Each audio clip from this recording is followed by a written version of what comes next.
Upper East Region, Bolgatanga. Bolgatanga is the capital of Bolgatanga Municipal Assembly and the Upper East Region of Ghana. It has a population of about 66,685 people. Bolgatanga is known as the craft center for the Upper East Region and has a large central market where various leather goods, smocks and straw baskets are sold. However, the main occupation in Bolgatanga is farming. The media landscape, though vibrant, is seen more as a political tool for the people in Bolga. People relied more for information on political matters than for businesses-related issues. Women in Bolga are very entrepreneurial and are into farming and agro-processing. Culturally, the local artifacts business stands to be a great business opportunity for women, but not critically looked into. There's a mindset that mainly foreigners patronize such wares, and it can be only patronized when they visit the city. In Bolgatanga, the media landscape is still a growing one. There are more of local rates for businesses to be able to promote their businesses. However, we came across the fact that the media was seen more as a political tool for people in the region, especially business people, than a medium for promoting business. And this was attributed to an age-long chieftaincy conflict that has been ongoing in Bolga for several years now, which is still lingering on. So the curfew, which has been imposed, prevents people from venturing into business. And what we gathered was that it could cool off and then spark up at any time. Because of this, the mindset was that business revolved in the community and would not go out. We found out keenly too that a lot of women were more into agro-processing in Bolga. They were also into basketry, making of shea butter, leather artifacts, which is something that is very peculiar for Bolga. On the cultural aspect, we found out that what was happening in the previous region, men being dominant in certain sectors, was also relevant there. So women do not venture into certain businesses. They mainly venture into things that are in their terrain in terms of agriculture, which is one key thing was shea butter making. So you find communal groups of women who are into shea butter making, gathering of wild honey for sale and stuff like that. In Bolgatanga, we engage quite a number of popular businesses, startups and SMEs. This also improved the competitive nature of the market. The startup culture there is an increasingly growing one, as most of the youth and native are finding ways to be engaged in business activities as a means of livelihood. From our engagement, we got a sense of the need for more financial support and equipment for businesses to scale up. So in Bolgatanga, the Upper East region, we visited a total of 18 institutions.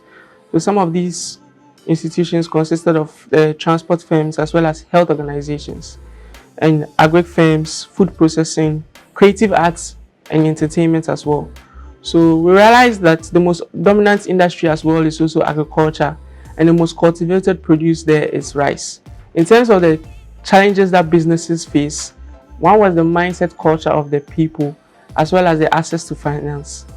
So we realized that in terms of IT inclination of the businesses, a number of 38% of the businesses were on social media and were promoting their businesses on social media as well. In regards to website creation, we found out that 27% of these businesses have websites. The Bolgatanga Ecosystems Policy Supports organizations work together, making it possible for them to reduce overlapping roles. The key government support project that will augment the ecosystem was the finalization of a proposal by the Bolga Municipal Assembly for the construction of a sausage factory. With the Upper East region, a finding from the policy pillar was the fact that youth were provided with funding for them to undertake various entrepreneurial activities, but they rather end up misappropriating these funds, using them for partying, events, activities, which was very worrisome. Another discovery was the fact that NGOs are dominant in the northern side of the country, and specifically with the Upper East region, there are more NGOs there, and NGOs push a lot of entrepreneurial activities and skills development to ensure people are able to have sustainable livelihood options.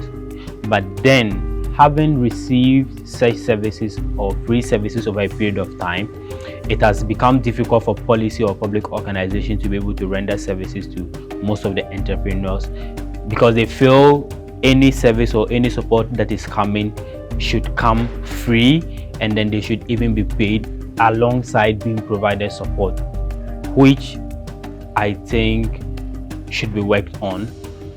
There is the need for a mindset change within the entrepreneurial space of this region. In Bolgatanga, our engagements with the various stakeholders within the local financial sector has given us a fair understanding on the landscape and why access to credits to local startups and SMEs have been on the low. We also sought their perspective on local entrepreneurship landscape and also their future engagements within the space. So also in Bolgatanga, which is also in the northern sector of Ghana, it was noticed that most of the engagements were similar to that of WA. This is because it's also attributed to the shake-up and then the literacy rate and all the other underlying factors that were also noticed in WA, giving them similar results. But we're able to engage with some of the financial institutions. We noticed that most of the managers were willing to support startups once they are able to show and prove themselves worthy of their support, once they're able to have their continuity plan intact, once they're able to have cash flow records, they're able to get guarantors and all the other requirements needed, they're able to get that in place, they are willing to support them. They look for all these requirements to be able to convince themselves that the startups are not going to default in payments, they're not going to divert the fund into other things, but actually use it for the right ones. And then they are also ready to, other investors and other institutions, they're also ready to support them with trainings as well as mentorship programs and then supervision, so that they're able to use the funds for the actual processes and things they're supposed to use them for. Some of them are also willing to give free advisory services. They are also able to help them structure their businesses with them. So they sit them down, give them the advice, and they help them to structure their businesses in every sector. This is going to help them have a well-structured business, so that, like, maybe someone who's not into finance is going to run a business and does not know how to handle money or handle all that with the auditing and everything. They help them go through all that section so that they're able to give out results. In Bolgatanga, some of the sectors we engaged with or were able to get a chance to speak to were 6 international banks, 4 local banks, 4 rural banks, 5 microfinances. We're able to engage with them and get responses from them on how their finances and startups are able to get finance from them or financial fundings from them, how their relationships are with startups or solutions to better their relationship with startups moving forward so as to have a smooth flow with them. The city of Bolgatanga presents with a lot of opportunities. Contrary to popular opinion, the youth are happy to engage in opportunities present in agriculture. However, they want to see more modern and innovative touch in the agricultural process. Having shared farm machinery is an appealing concept that has strengthened their resolve to help develop their agricultural potential. The youth in Bolgatanga face the challenge of low digital marketing skills, inadequate knowledge on product packaging, branding and food quality standards that have to be maintained and improved at all times. The youth are, however, eager to learn and rapidly improve their knowledge base. Upper East region, Bolgatanga, it seems to have similar challenges when compared to Upper West region. We also have difficulties with product branding, also have difficulties with digital marketing skills. Sometimes people are selling, say, groundnuts or honey, and yet are using used Vortic bottles, which the public deems a bit unhygienic, even though it's washed well. So if they are able to work on getting clearer bottles, new bottles that can be handled, that looks more professional, and people are more likely to purchase their goods, especially people in the south. There are a lot of opportunities in relation to agricultural technologies. A lot of farmers are not able to connect with tractor services and processing of their products, especially groundnuts and honey and yam. So if these things can be done more efficiently, then it's going to open up opportunities for the local farming communities, which also means that there's more income in homes, and as such the youth can be better supported by their families. There has to be a lot more digital marketing training and business branding training conducted by even more hubs that have been set up to help the youth to connect more and share ideas and find better ways to improve themselves. In Bolgatanga, we visited 3 tertiary institutions, 2 second cycle institutions, 2 vocational schools, and were able to meet one very successful female entrepreneur. And she was very happy to mentor the next generation, visit them at the hub, encourage them, and have one-on-one support for them. Though Bolgatanga had similarities in findings as seen in WA, the youth are more forthcoming and more innovative in certain business trends. In that regard, there's a need to create local business engagements with relevant stakeholders to enhance the support landscape and boost the business culture.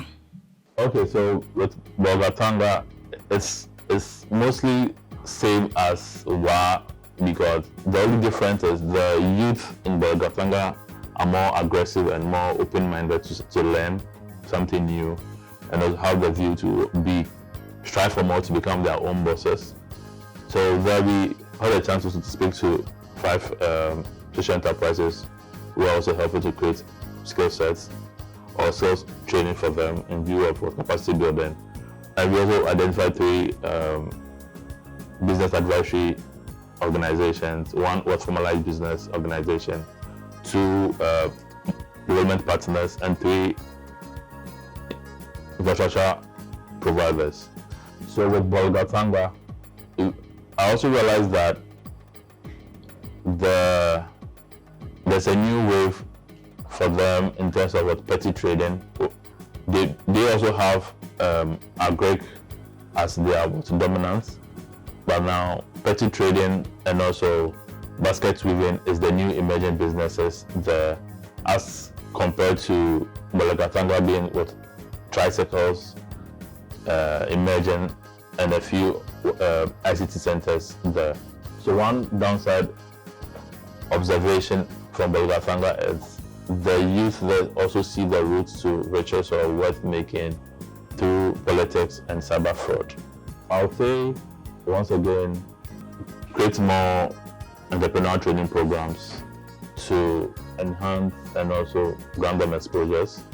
I will also say that there should be more support structure in terms of finance to scale them up, because I realized that majority of the business or the startups I interacted with don't need a lot of money to start up. So with just a few amounts or less than 5,000 cedis, they're able to do something substantial in their line of business whilst creating jobs for others.